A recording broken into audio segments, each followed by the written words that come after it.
থেকে প্রতিটি গলিতে ঢাকা শহরের ঘুরে বেরিয়েছি।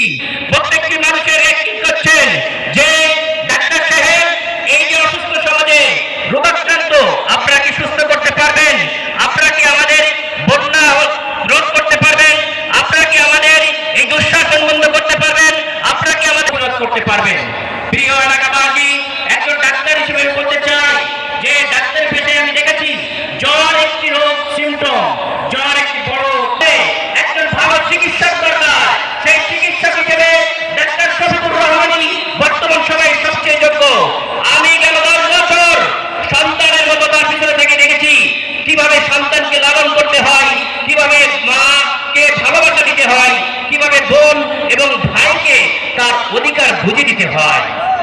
ডাক্তার শফিকুর রহমানই সেই ব্যক্তি যিনি চিকিৎসক হিসেবে এই লোককে হিলিং।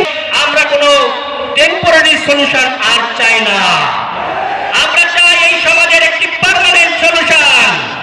এই আমরা চাই সম্পূর্ণরূপে পলিটিক্সকে ছেড়ে ফেলে সোনার বাংলা মানুষের অধিকারকে ফিরে দিতে চাই, তার ভিত্তিতে, তার সম্মানের ভিত্তিতে, তার সঠিক অধিকার ফিরে পাবে। অঙ্গীকার নিয়ে আমার কথা শেষ করছি। আসসালামু আলাইকুম ওয়া রাহমাতুল্লাহি। রাখবেন দল সংগঠন বাংলাদেশ খিলাফত মজলিস ঢাকা মুক্ত থাকতে চাই, তাহলে আগামী দিনে বাংলাদেশ জামাত ইসলামকে রাষ্ট্র পরিচালনা করতে হবে। কথা বলেন ঠিক কিনা? নিশ্চিত হবে বাংলাদেশে